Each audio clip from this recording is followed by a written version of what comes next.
नमस्कार साथियों, स्वागत है आपका एक नए वीडियो में। और आज का वीडियो बहुत ही इम्पोर्टेंट होने वाला है। यहाँ पे आपके जेईई एडवांस 2025 आईआईटी खड़गपुर वाले कंडक्ट करने वाले हैं और जो यहाँ पे उसकी एलिजिबिलिटी क्राइटेरिया है जेईई एडवांस 2025 में अपीयर होने के लिए, उसके बारे में इम्पोर्टेंट अपडेट आ चुके हैं जस्ट। और मैं अपने बारे में बता दूं, मेरा नाम ओम कुमार है और मैं एनआईटी राउरकेला से बीटेक कर रहा हूँ। ठीक है, तो चलिए अपने सेशन को शुरुआत करते हैं। सबसे पहला देखो यहाँ पे ये आपका है एलिजिबिलिटी क्राइटेरिया 2025 के बारे में। ठीक है, चाहे आप नेशनल हो या फिर ओसीआई ओवरसी इंडियन हो, आपके लिए ये एलिजिबिलिटी क्राइटेरिया। सबसे पहला है क्राइटेरिया 1। ठीक है, क्राइटेरिया 1 में है आपका परफॉर्मेंस इन जेईई मेन 2025। मतलब जैसा हर बार की तरह इस बार भी है कि आपको टॉप 2.5 लाख बच्चों में आना है, पहली बात। दूसरी बात, आपके लिए कुछ कैटेगरी लग जाता है। जैसे आप मान लो, देखो 40% जो बच्चे होंगे उस 2.5 लाख के अंदर ना, 40.5% उनको ले लिया जाएगा जेईई एडवांस के लिए। साथ ही साथ अगर आप जनरल ईडब्ल्यूएस में हो तो आपके कैटेगरी से 10% बच्चों को लिया जाएगा। 27% बच्चों को लिया जाएगा किसमें, यहाँ पे आपका ओबीसी एनसीएल के लिए। ठीक है, और 15% बच्चों ऐसे होंगे जो कि एससी कैटेगरी से होंगे। साथ ही साथ 7.5% बच्चे एसटी के होंगे जो कि जेईई एडवांस के द्वारा सेलेक्ट किए जाएंगे एग्जाम में अपीयर होने के लिए। और नंबर की बात करते हैं भाई, इस 2.5 लाख बच्चे में से कितने नंबर होंगे बेसिकली, तो आपका ओपन कैटेगरी प्लस पीडब्ल्यूडी ये कितना है भाई, 1,02,50। ठीक है, उसके बाद जनरल ईडब्ल्यूएस और उसका पीडब्ल्यूडी 25,000, ओबीसी एनसीएल और उसका पीडब्ल्यूडी दोनों मिला के 67,500। सिमिलरली आपका एससी एसटी के लिए आप इसको पॉज करके पढ़ भी सकते हो। ठीक है, एंड अगर मान लो कुछ टाइप हो गया कुछ बच्चों में, है ना, तो थोड़ी सी ये नंबर बढ़ या घट भी सकती है। 2.5 लाख के अलावा 2,51,000 हो जाए, 52,000 हो जाए, है ना, वो वेरी करेगा।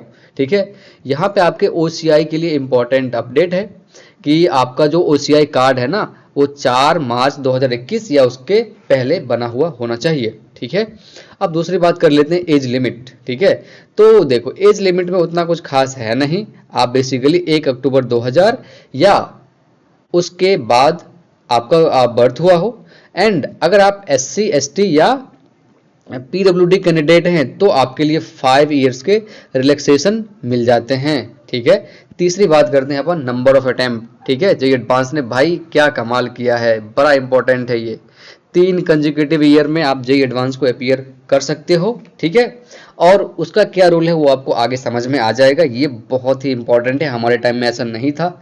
हम लोग बहुत एक्सपेक्ट कर रहे थे यार, हम लोग सुप्रीम कोर्ट में भी गए लेकिन वहाँ से भी ये चीज़ हमें नहीं मिला, 75% क्राइटेरिया, और जेईई एडवांस को एक अटेम्प्ट बढ़ा दिया जाए कोविड वाले। ठीक है, और तीसरा देखो आपके क्लास 12th में अपीयर होने की क्या क्राइटेरिया है। अगर आप 2023, 24 या 25 में पीसीएम के साथ क्लास 12th दे रहे हो कंपलसरी सब्जेक्ट के रूप में तो आप एलिजिबल हो।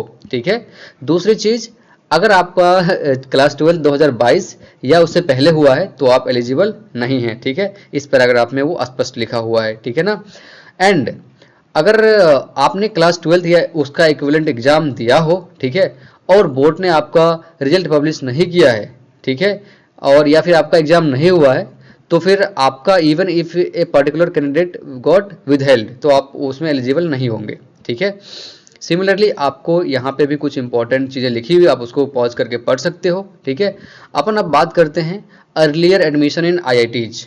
मतलब बहुत सारे बच्चे, अगर आपने आईआईटी में एडमिशन ले लिया ना तो भाई आप आगे जेईई एडवांस नहीं लिख सकते।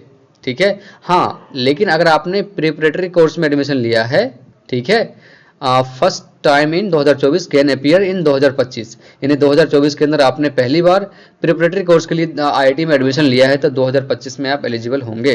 ठीक है, और यहाँ पे देखो candidate who got a seat in IIT जोसा, ठीक है, लेकिन आपने मतलब आपको जोसा के थ्रू कोई सीट मिला है, आपने ऑनलाइन रिपोर्ट नहीं किया है, ठीक किया था, या फिर अपने सीट को विड्रॉ कर लिया था, या किसी कारणवश आपका सीट कैंसिल हो गया था, तो आप जेईई एडवांस 2025 को लिख सकते हो। एंड साथ ही साथ आपको ऊपर के चारों क्राइटेरिया फुलफिल करने चाहिए।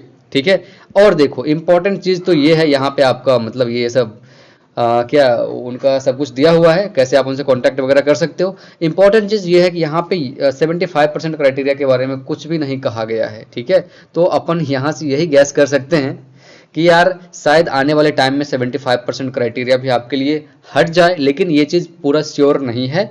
एक बार ऑफिशियल अपडेट आने दो, फिर आपको ये चीज़ पता लग जाएगा, ठीक है ना। और आज के लिए इतना ही, हम मिलते हैं अगले वीडियो में बहुत ही जल्द एक नए अपडेट के साथ। तब तक आप लोग पढ़ाई करते रहें, मेहनत करते रहें, IIT जाइए भाई, अभी अपॉर्चुनिटी आपके लिए खुल गया। अगर आपका सपना है तो, ज़बरदस्ती करोगे तो नहीं होने वाला, ठीक है। बहुत बहुत धन्यवाद आपका इस सेशन को ज्वाइन करने के लिए।